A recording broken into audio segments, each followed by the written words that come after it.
Halo semuanya, perkenalkan nama saya Verelia Mare Hartanto. Di sini saya akan menjelaskan tentang teori migrasi manusia dan jalur rempah Nusantara. Jadi di sini teori migrasi manusia itu ada 4. Nah, ini yang pertama itu teori out of Yunan. Jadi apa sih itu teori out of Yunan? Teori Yunan adalah teori yang berpendapat bahwa nenek moyang Indonesia berasal dari daerah Yunan di Cina Selatan. Terus ini apa sih faktor migrasinya? Jadi faktor migrasinya itu migrasi nenek moyang bangsa Indonesia dari Yunan ke Indonesia dipicu oleh faktor-faktor seperti bencana alam, serangan bangsa lain, dan pencarian tanah subur. Nah, terus jalur migrasinya itu ada 3. Yang kan ada 3 gelombang. Yang pertama itu melanosoid yang mulai hadir di wilayah Papua pada akhir 1970 itu. Yang kedua itu Proto Melayu atau Melayu tua yang melalui jalur barat melalui Malaysia sampai Sumatera dan jalur timur yang melalui Filipina sampai Sulawesi. Terus ada Deutero Melayu atau Melayu Muda. Nah, Deutero Melayu itu pakai jalur barat, yaitu dari Teluk Tonkin, Vietnam, Semenanjung Malaysia, dan sampai di Nusantara. Terus bukti teorinya apa? Ini kapak tua di wilayah Nusantara yang memiliki ciri khas yang sama dengan kapak tua di wilayah Asia Tenggara. Terus kesamaan bahasa Melayu, Polinesia di Kamboja dengan bahasa di Nusantara. Terus ini ada pendukung-pendukung teorinya ini, ada Haken, Erfon Heingelder, dan Moh Ali.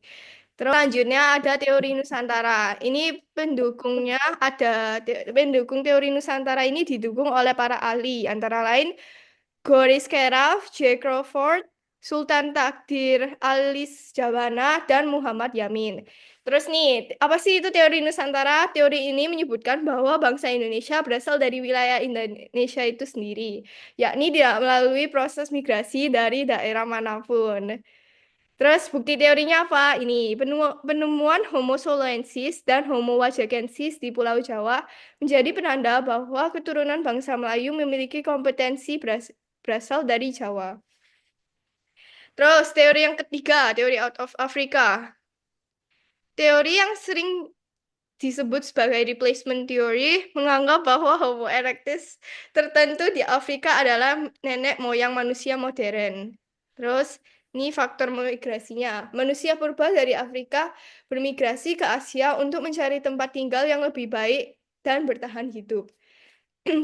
Jalur migrasinya yaitu kelompok pertama manusia modern pergi ke jalur utara dan tinggal di Timur Tengah. Sementara kelompok lain bermigrasi melalui Semenanjung Arab, India, Asia Timur, Australia, dan Indonesia.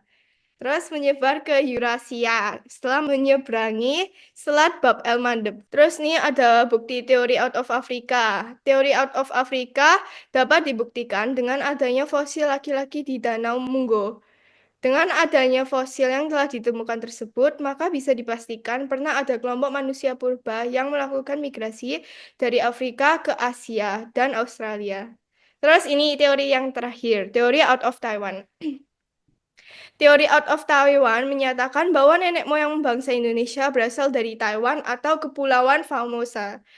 Jadi dulu Taiwan itu disebut Formosa. Apa Oke, terus lanjut ya. Jadi faktor migrasinya yaitu, menurut teori out of Taiwan, faktor pendorong utama adalah pencarian wilayah baru dan perubahan lingkungan.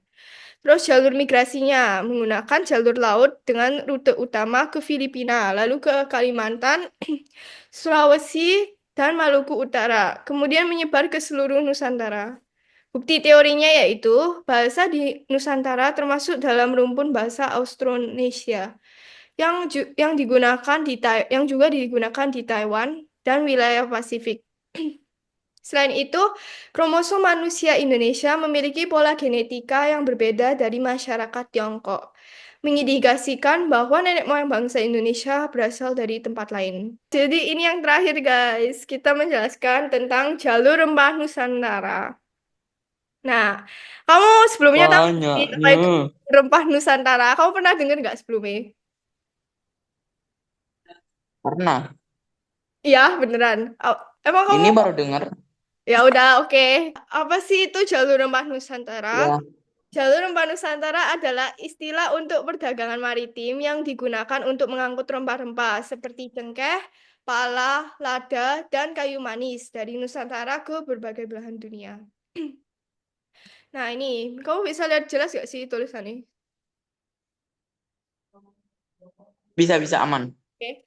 Peran rempah. Nah, apa sih kayak peran rempah itu berapa sih kok sampai diperebutkan banyak negara, terutama negara Eropa. Nah, ini Oh. rempah-rempah memiliki peran penting dalam berbagai aspek kehidupan, seperti untuk bumbu masakan, bahan parfum dan kosmetik, obat tradisional, serta pengawet makanan. Selain itu, rempah-rempah dianggap sebagai komoditas langka dan bernilai tinggi di pasar dunia, terutama di Eropa dan Timur Tengah.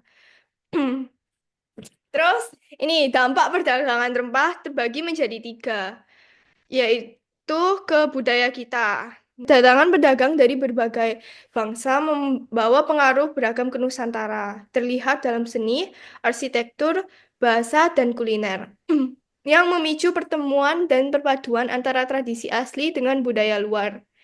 Proses inilah yang menghasilkan keragaman etnik dan kultural yang meskipun berasal dari latar belakang berbeda, akhirnya disatukan dalam identitas nasional Indonesia melalui nilai-nilai persatuan, toleransi, dan gotong royong. Terus ini, yang kedua dampaknya ke politik kita. Nih, rempah memperkuat kerajaan maritim, tetapi juga memicu kolonialisme oleh Eropa.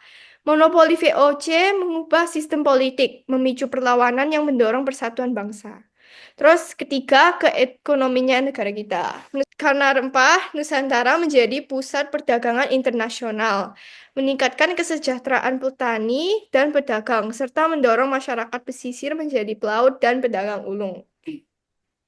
Nih, apa sih peran Nusantara di jalur rempah Nusantara?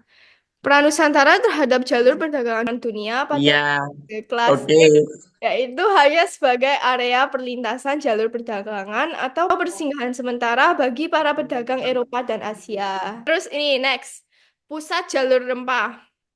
Jalur ini berpusat di daerah penghasil rempah-rempah utama, terutama Kepulauan Maluku, yang dikenal sebagai Kepulauan Rempah-Rempah. Dari sana, rempah-rempah seperti cengkeh, pala, dan lada dibawa melalui rute pelayaran untuk didistribusikan ke berbagai belahan dunia. Pada jalur rempah, cengkeh, pala, dan lada termasuk rempah termahal di Indonesia. Nah, ini yang terakhir. Jalur perdagangan utama rempah dari Nusantara. Nah, ini tuh pertama ada jalur yang dari Maluku ke Malaka, ke India, terus ke Timur Tengah, dan ke Eropa.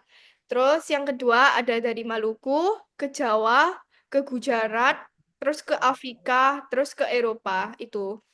Ini ku jelasin ya gambar-gambarnya. Ini kan cengkeh. Ini tuh yang kayak apa deh kayak stick-stick itu cengkeh itu.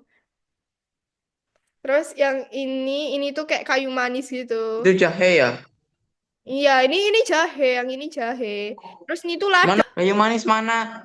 Nih kayu manis, nih. Yang kayu manisnya mana? Yang ini yang kayak stick-stick ini loh, yang kayak coklat-coklat Itu kayu manis itu. Yang kayak stick batang itu itu, loh. itu Ini loh, oh, itu kayu manis. Nih, oh.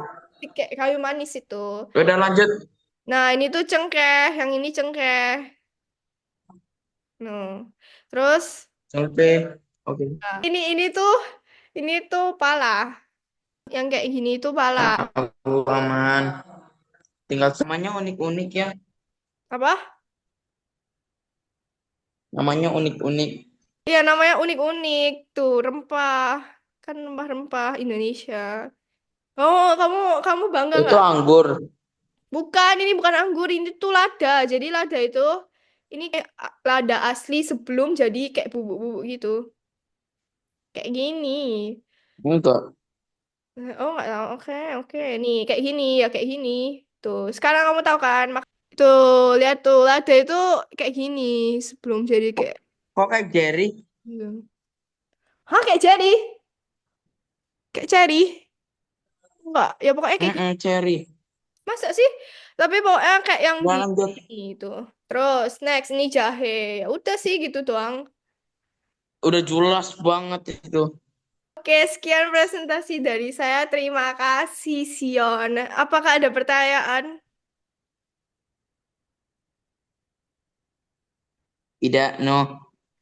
Jelas nggak penjelasanku? Jelas, jelas. Oke, makasih. Aman. Aku